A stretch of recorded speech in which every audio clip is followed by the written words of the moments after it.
Bismillahirrahmanirrahim. Assalamualaikum warahmatullahi wabarakatuh. Perkenalkan, kami dari kelompok 10. Saya sendiri atas nama Rani Saputra dengan NIM 202121051113 dan rekan saya Muhammad Armin Askar dengan NIM 202121051037. Di sini kami akan menjelaskan tentang Object Oriented Programming atau bisa disingkat OOP. Untuk memenuhi tugas kami yang diberikan oleh Bapak Tamus Bintahir SPD MKOM selaku dosen mata kuliah pemrograman web. Di sini kami akan membahas tentang OOP, class, object, property, method, constructor, inheritance, visibility, autoloading, dan namespace.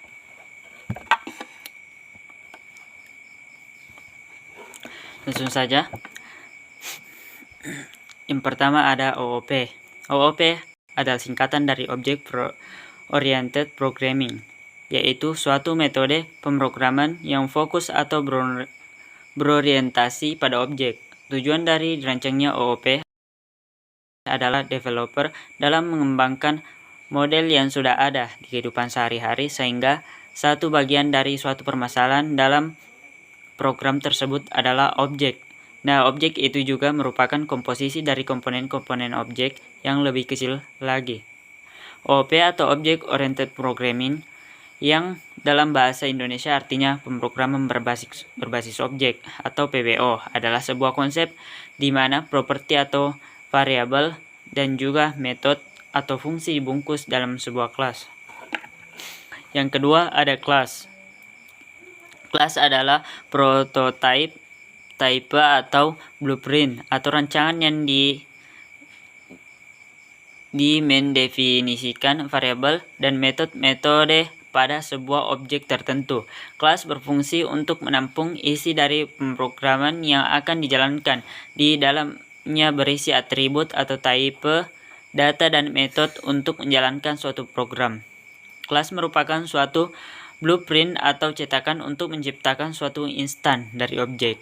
Kelas juga merupakan grup suatu objek dalam kemiripan attributes atau properties, behavior, dan relasi ke objek lain. Contoh kelas person,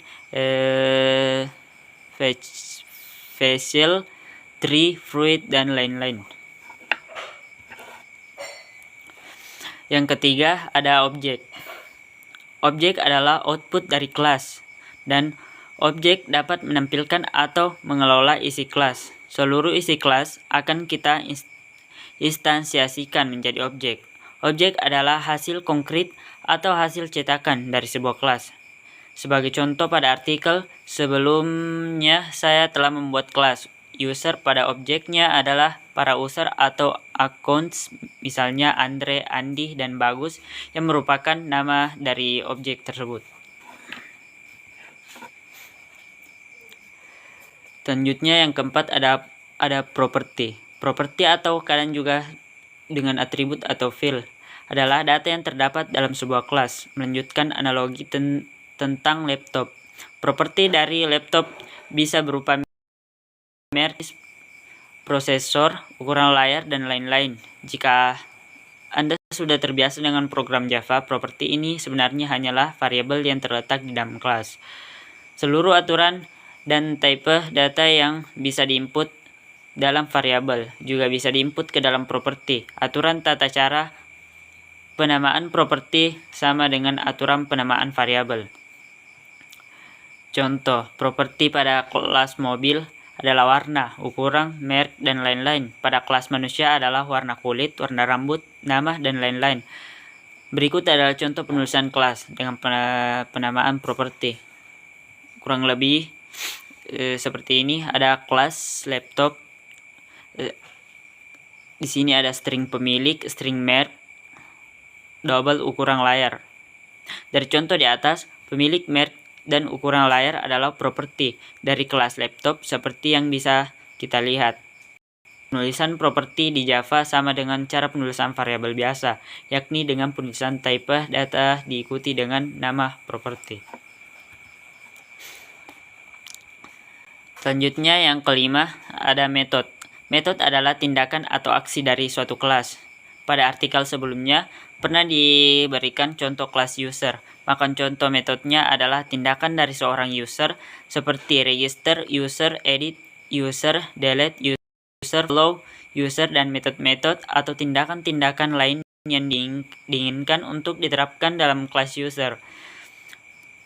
Mudahnya metode adalah function yang berada dalam suatu kelas. Ketika membuat function di luar kelas maka disebut function. Namun ketika membuat function di dalam kelas maka disebut method. Semua sifat-sifat function bisa diterapkan ke dalam method seperti parameter, nilai, dan lain-lain. Method juga seperti property, yaitu bisa memiliki salah satu visibility keyboard, public atau protected atau private. Selanjutnya penjelasan konstruktor akan dilanjutkan oleh rekan saya yaitu Muhammad Armin Askar. Baik, saya atas nama Muhammad Armin akan melanjutkan penjelasan dari rekaman saya. Saya akan melanjutkan nomor 6. Konstruktor. Konstruktor adalah metode atau function yang otomatis akan dijalankan saat kelas instansiasi dibuat oleh objek. Pada bagian konstruktor, kita dapat melakukan apapun yang bisa dilakukan dalam metode function kecuali pengembalian nilai. Konstruktor adalah metode yang berfungsi untuk menganalisasi variabel-variabel instan yang akan dimiliki oleh objek. Konstruktor ini dipanggil pada saat proses instansiasi kelas menjadi objek.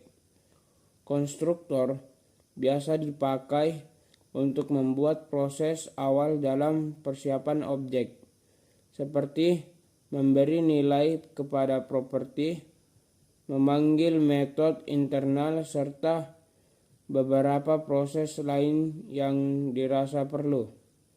Dalam bahasa Java, konstruktor dibuat dengan cara menulis sebuah metode yang bernama yang namanya sama dengan nama kelas. Nomor 7, inheritance atau pewarisan. Dalam objek oriented PHP adalah pewarisan properti dan metode baik publik maupun protected kepada kelas lain. Hanya publik dan protected. Konsep pewarisan ini sangat berguna jika kita ingin membuat kelas lagi yang memiliki fungsi mirip dengan kelas yang sudah ada, sehingga tidak usah membuat lagi metode atau properti yang memiliki fungsi mirip atau sama.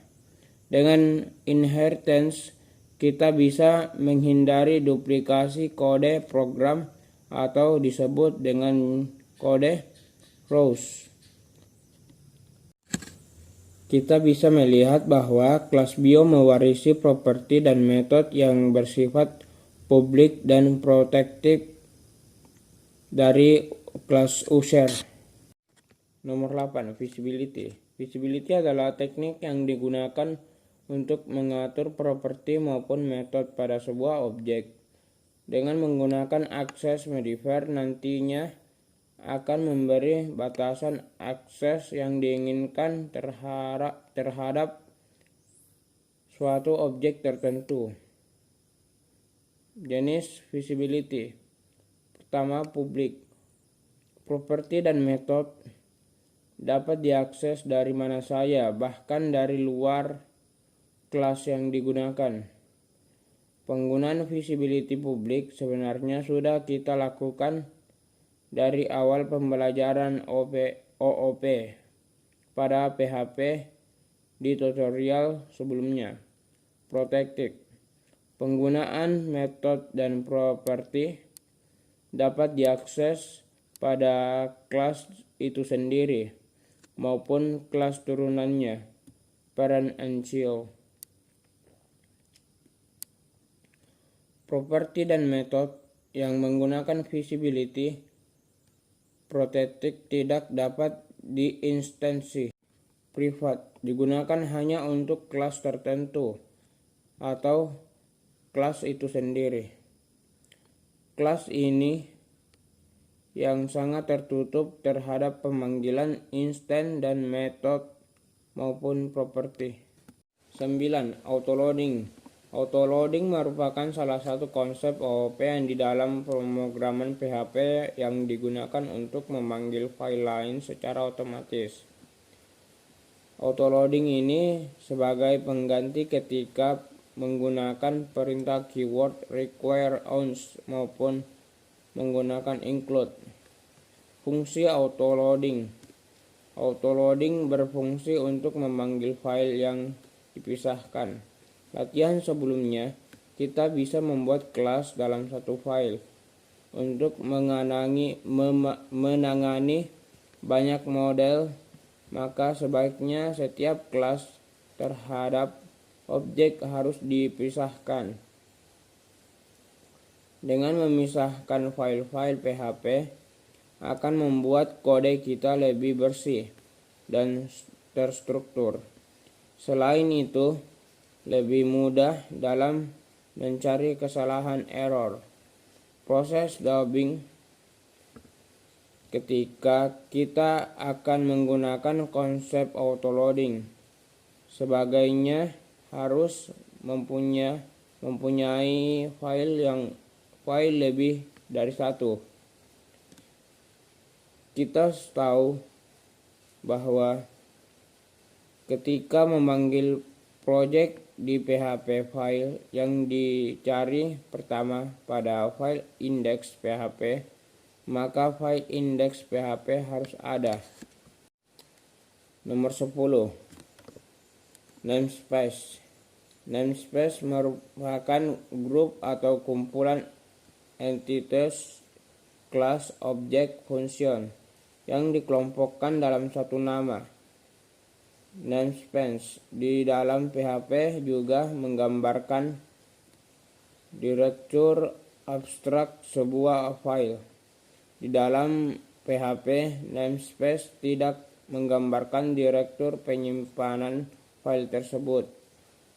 Penggunaan namespace sangat banyak manfaatnya ketika membuat kelas interface function dengan Inukwe dengan menggunakan namespace. Jika kita membuat project yang kecil dan untuk personal, maka kesalahan nama atau nama yang diduplikat tidak akan menjadi permasalahan yang serius.